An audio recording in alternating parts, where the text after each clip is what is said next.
টানাটানি করতেছে। প্রশাসনের এত ক্ষমতা, বাঁচাই দেন রে, বাঁচাই দেন। জিজ্ঞাসা করছিলেন আটকায় রাইকে প্রশাসন, এরা কয় প্রশাসন এই।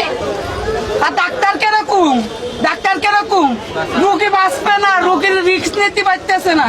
আরে বাঁচা মারো তো আল্লাহ রাতে, ও তো ট্রিটমেন্ট নিতে পারতো। ট্রিটমেন্ট নেছে ডাক্তার, ডাক্তার ট্রিটমেন্ট নেছে, নেছে ডাক্তার কষাই কোন চিকিৎসা দিনি। ডাক্তারে কোন চিকিৎসা দিনি, ডাইরেক্ট কইছে যে বাচ্চা বাঁচবে না, খালি একটু চিকিৎসা দিয়েছে যে বাঁচবে না।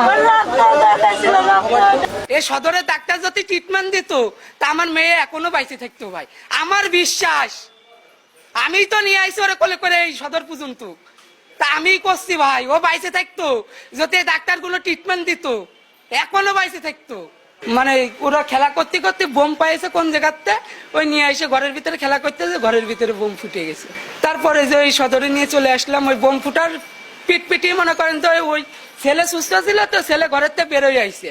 বেরোয় আসলে এবার লোকজন দৌড়ে যায় ঘরের ভিতরে, দেখতেছে যে ঘরের ভিতরে কিটা কিটা আছে। দুটোই মেয়ে ছিল ঘরের ভিতরে, ওই ছেলে আর ওই মেয়ে ছিল, আর ওই বাচ্চাটা ঘুমাইছিল খাটের উপরে। ওর কোনো ক্ষয়ক্ষতি হয়নি, খালি ওই মেয়েটার মনে করেন যে বেঁকে দাও, ও রাতেই মনে হয় বোম ছিল। আমার বিশ্বাস ভাই, বিশ্বাস করেন, এতে আত্মাকেরও দোষ আছে। আত্মারা প্রশাসন তাই কি হয়েছে, আত্মাকেরও দোষ আছে। আত্মারা ইমার্জেন্সি আত্মাকেরটা দেখাইছেন, আমাকেরটা দিয়েছেন, আমাকে রুগী দিয়েছেন, ওই দেখেন যাই দেখে আসেন। আত্মাকের দোষ ভাই, আত্মারা সময় মেলা, আত্মাকের মেলা সময়ের মূল্য না, এর জন্য আমাকে আটকায় রেখে দিয়েছেন, দিয়ে গাড়িতে টানাই লাভাচ্ছেন, আবার গাড়ির ভিতরে পাঠাচ্ছেন, আমরাও যাব, যার কারণে রুগী মরল। যদি রুগী নিয়ে মনে করেন এখান থেকে ট্রিটমেন্ট দিলি, যদি আমরা নিয়ে চলে যাইতাম, তাহলে মনে করেন আমরা সহজে পৌঁছে যাইতাম।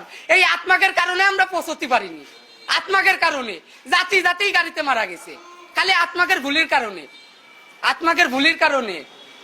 হ্যাঁ ভাই, না এখনো এই পৃথিবীতেও থাকে, এখনো থাকে। কি হয়েছে ওর যায় দেখেন, ভালো করে যায় দেখেন, ওর কিচ্ছু হয়নি। কি হয়েছে, রক্ত শূন্য হয়েছে, যার কারণে মারা গেছে, রক্ত শূন্যতার কারণে।